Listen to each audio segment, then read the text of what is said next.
Good evening, everyone. For those of you who may not know me, my name is Baraquiel, and this is Shamini, and we're very glad to be here with all of you. Today's topic is a very fun one, you can say. The title is, Does Satan Exist? Let's see what Swami says. Truth is one and eternal. Realize oneness with it in your deathless self within. The following commentary is based on the teachings of Paramhansa Yogananda. The Bible tells us in chapter 4 of the Gospel of St. Matthew, then, after baptism, was Jesus led up of the Spirit into the wilderness to be tempted by the devil. To most modern minds, this passage seems quaintly obsolete. Psychologists have said in fact, that the temptation of Jesus, if it occurred at all, was purely psychological. They call it a projection of desires lurking in his own subconscious mind. The subconscious plays a great part, certainly, even if not a unique one, in any testing the spiritual seeker must undergo. The Bhagavad Gita, in dealing with this undeniable reality, quotes Arjuna in the 3rd chapter, and then Krishna's reply. Yet tell me, teacher, said Arjuna, by what force doth man go to his ill unwilling, as if one pushed him in that path? Krishna replied, desire it is, passion it is, born of darkness, which pusheth him, mighty of appetite, sinful and strong it is this, man's enemy. Yet even Krishna describes passion as born of the darkness. The fact is, as Paramhansa Yogananda wrote in Autobiography of a Yogi, all thoughts vibrate eternally in the cosmos. Thoughts are universally and not individually rooted. A truth cannot be created, but only perceived. Psychology, yes, but psychology attuned to currents of consciousness that pervade the entire universe, attracted by each of us according to our own personal inclinations. Yogananda quote in the past said, I used to think Satan was only a human invention, but now I know and add my testimony to that of others who lived before me, that Satan is a reality. He is a universal conscious force whose sole aim is to keep all beings bound to the wheel of delusion. We should take points then to attract uplifting currents of universal consciousness and to avoid attracting the negative which, disease that it is, can infect our thoughts, even while it leads us to believe that our thoughts are purely our own. Thus, through Holy Scripture, God has spoken to mankind. Good evening, everybody. So, as Bara was saying, isn't this a fascinating subject? Does Satan exist? And I was thinking when I read this topic, all the other topics in this book alone are, how can I have faith? How can I find God? How can I pray effectively? And all of a sudden, a whole topic dedicated to, does Satan exist? And I was thinking, wow, this must be, what might be the point or the reason behind this? Because we all know, of course, that satanic forces, evil, they do exist. And it's a constant battle which we all have to fight. But we also know dwelling too much on that is not necessarily the most healthy thing, because sooner than later you may be kind of spiraling downwards into that. And there are people who have a little unhealthy obsession sometimes with, with this topic, and it can go really very vast as the topic of the divine can go. And so it's fascinating that Swamiji mentions the whole topic of this. And why not? Because in this battle that we all have to fight every single day, every single minute, you can say, we need to know who are we against, who are we up against, who is our opponent. And so dwelling on that a little bit, Swami Kriyananda, he describes Satan as that aspect of the divine which loves to create and loves to bind all of us in that creation and keep us there. And so what is that? And to bind us in that force of Maya. And so it is that we are all kind of always getting pulled into that. We are aware of that. And so what I wanted to talk a little bit today is, what are some of these forces, some of these things that pull us? But before that, when I was thinking about this topic this morning, this blog came to my mind, which Naya Swami Jyotish, who is the successor of Swami Kriyananda, wrote. He wrote this a few years ago, and it's called Say Yes to Life. And in that, one of the things he had mentioned was God opens a door for us every single day. And which door are we choosing to walk into? According to that, the next sequential doors open and the paths open up. So he was giving an example of a story. And this is from the early days of Ananda, how Ananda started. And we all know the movie The Answer is coming out soon in cinemas, which we'll all get to watch together, where we'll get to see the life of Swami Kriyananda, how it all began. But this specific story was about when Swami Kriyananda was living in San Francisco. And he was staying in an apartment there. And most of the week, he would go out to people, where people were, and give lots of classes and lectures and help people to understand these teachings. And once a week, on Thursdays, he would have a satsang at his house. And so people were invited to come. And Jyotishji says, after a point, slowly the magnetism grew, and it grew to about 20 or 22 people came, and which became the nucleus of now what is Ananda, the worldwide movement. So that's how it all began. And then slowly, Swamiji also invited people to come and join him for morning meditation. So he said, come, please join me. I meditate every morning. And so Jyotishji says it started out with many people, and then slowly over a few weeks, it was just Jyotishji and Swamiji.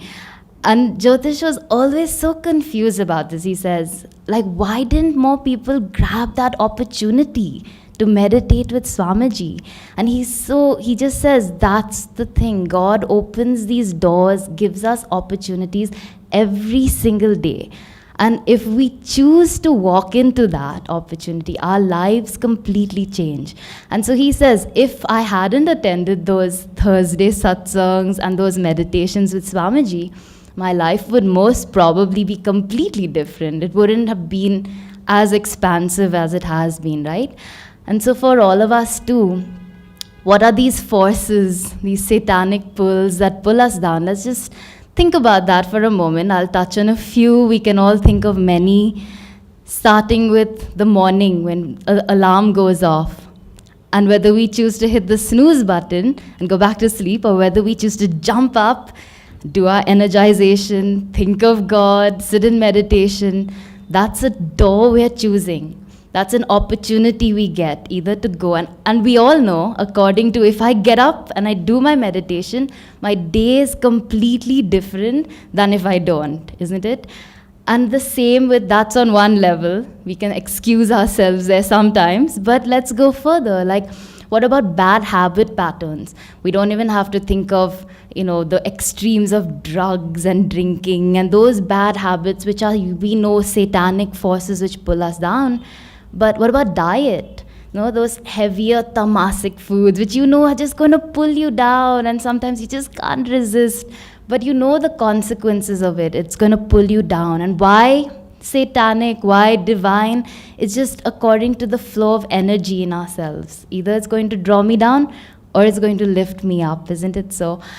And similarly with our thoughts, as this reading suggests, whether we think positive thoughts, whether we think thoughts of love, of compassion towards other people even. There's a very beautiful, I've been seeing recently a friend on the path, and I think she's trained herself, or she just has this beautiful ability in herself she seems to only see the positives in people. And she's always, so whenever anyone who walks into her presence, you just feel their positive qualities are getting enhanced, She just seems to be focusing on the goodness in people. And isn't there something to that also? We can uplift others, we can uplift ourselves by focusing on the positive rather than on the negative tendencies. We all know the quote of Yogananda ji said, the greatest sin is to call yourself a sinner. And so when we say, I'm bad, I'm terrible, I made this mistake, and we just keep drilling those in, why not just let those go? Focus on what can we do? What's the positive here? And, Swamiji says that the people in Ananda, he noticed over the years, the people who are the happiest are those who have learned to give, those who love, those who think of others first before themselves. Because in that, and we all feel this here, I think to some extent, when we come here, you feel supported. There's a kindness that's supporting you to move forward in your highest potential. And that's helping us move away from these low pulling. When we walk out of here, we get into traffic, we think all those, so many thoughts that are pulling us in all different directions. But we come here, everything seems to lift upwards, away from that downward pulling tendency. And so I would just leave you with a thought of this week. Maybe why this week? Why not today? We can just introspect a little bit. Maybe there's one thing that you can think of right now. It may be a small thing, it may be something big, that's pulling you down, that's keeping you from thinking of God, from being a better person, from being kind, being loving, taking a step. There may be somebody in your life who's very difficult, and when you see them, you want to just run out the door. No, but stand there and be a force of this light and reach out to them with love. What is it that's keeping you from that? And maybe different aspects. Waking up in the morning, that is one easy point to start. So that one thing that we can zoom into, that we can just counter with something positive. We have all the tools and techniques. We don't need to talk about that. What technique can we use that can counter this negative downward flowing energy? And then God opens the doors, the next door and the next door, according to that step which we take. Thank you. I'll invite Bara to come now. Thank you, Shamini. And certainly says some things that I was trying to say. So let's see what else can come up. But, Shamini said that some people may think too much of Satan, or of course, as it's called in India, Maya, think so much about it that you end up going more towards it instead of getting away from it, because we are thinking too much. And I actually recently was thinking a lot about Satan, just because I was listening to a book called Cooperating with Grace, which was written by a Christian saint. And it is usually in Christianity people do talk about Satan, and it's very interesting. And it's something that Swami says at the end of this reading. So many times people will say, I'm being guided by the divine to do this. It is my duty to do this. I feel my inner guidance telling me to do it. It's coming from God. People have done horrible things just because they think they are being guided by God. But nobody ever says, I'm being guided by Satan. I'm being guided by Maya to do this. Who will say that? I mean, some honest devotees will say that actually, because recognizing it in a way is a first step towards overcoming it. And this brings me to a saying that is a very important saying that at the beginning I kind of let it go. But there's a saying that goes, Satan's greatest victory is to make people believe he doesn't exist. And as devotees, yes, I know he exists, he's called Maya, blah, blah, yeah, easy. And then you let it go. But Satan's greatest victory is for you to think that you're not being guided by him as well. How does Satan guide? Yes, Shamini mentioned many things. Do you think that moods, they come from the divine or they come from Satan? When we feel jealous, hatred, all those things, it's very easy to say, that's not good. But many little things that we have, are we is Satan winning? Is Maya winning and making us believe that he's not there, that he's not present? I think you will see that many times it is correct. Whenever you criticize somebody, even mentally, that is not divine. That's Maya trying to pull you down. Gossip. talking bad about people, judging people. These all are things that are very real to all of us, and they're certainly not divine. And we had to recognize that they are not divine also, because then we can work them out. I honestly think that gossip is one of the greatest diseases of the human race, so to speak, because there is nothing good about it. And it's interesting, a story of Yogananda, that one time he saw one of his disciples, a lady, it was Dayamata.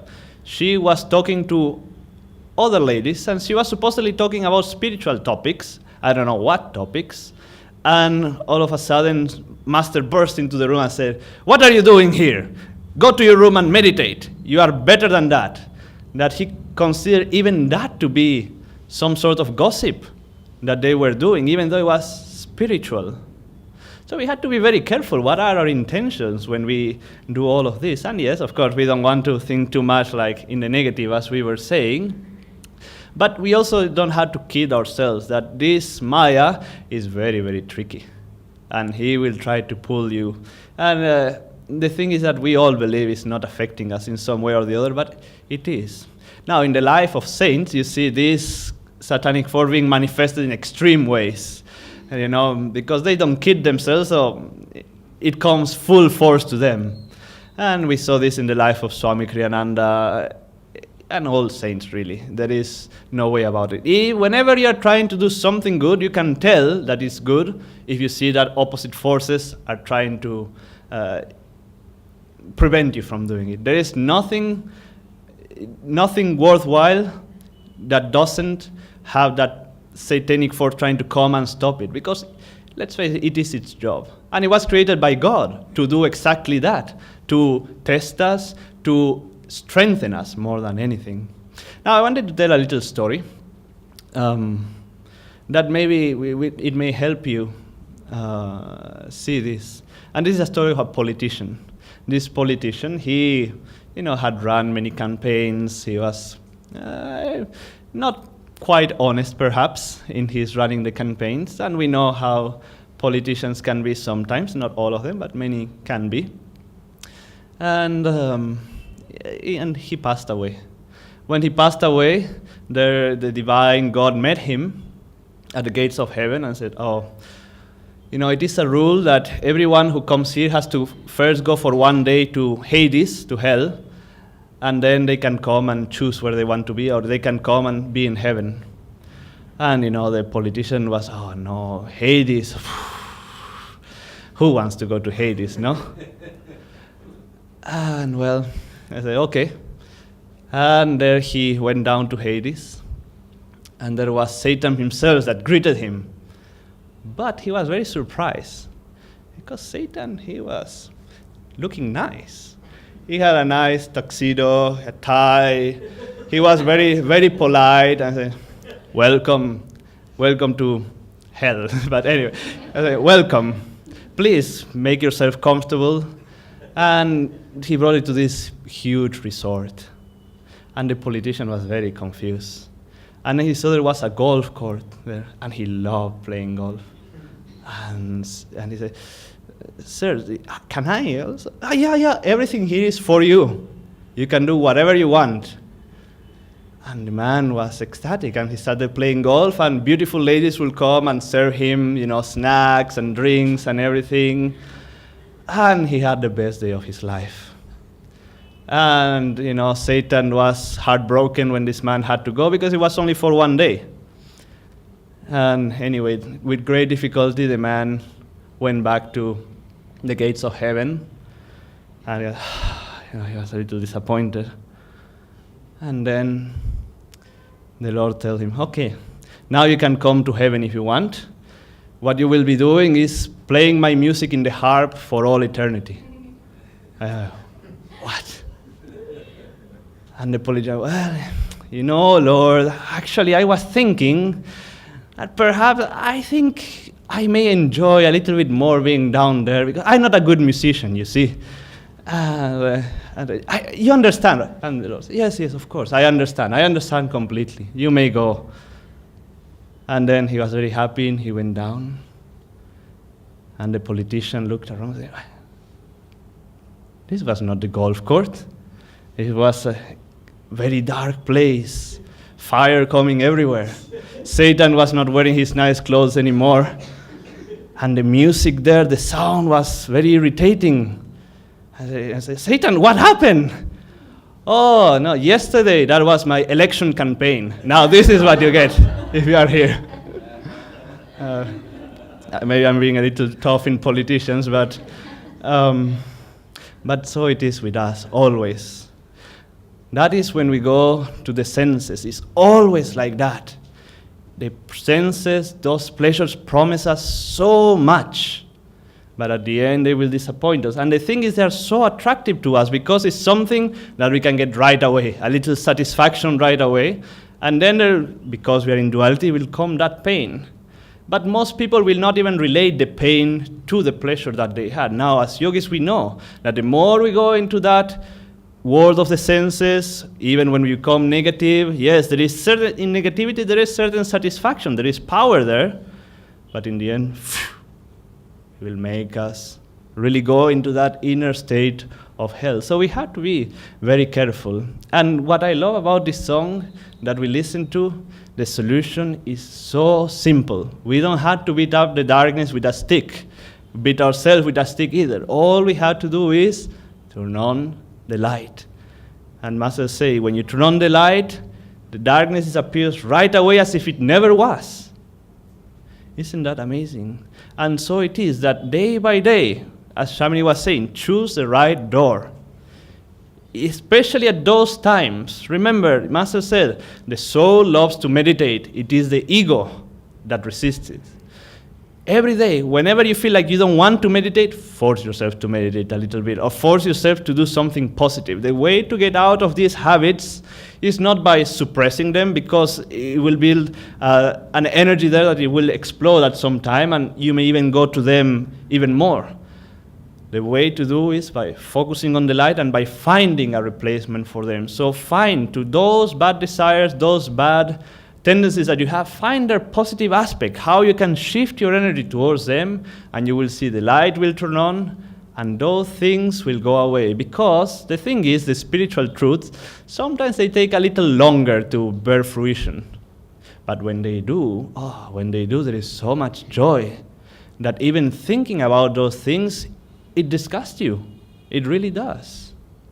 And so we had to be very patient, and very patient endurance brings you to victory. There is no other way to it. We really had to choose the light and really go for it. There is, this movie, The Answer, is coming out soon, and I had the blessing to see it. And there is one scene that it really touched me, that we have read this in Swamiji's books, but sometimes looking at it in a big screen, it has a different impact in you. And I don't know if this is exactly how it happened, but in this movie they put both together. That Master is talking to the disciples and saying, like, some of you will fall. And at that moment, one of the disciples is literally falling from a ladder backwards. And then that disciple remembered Master, and he chanted Om, and immediately a light came and brought the ladder back against the wall. And Master saying, but you don't have to. Some people will fall, but we don't have to. And it's a beautiful scene. If we choose to remember, if we choose the light, no darkness can be there. So, thank you so very much. And we'll do Arati. And later on, we'll also watch this trailer of The Answer.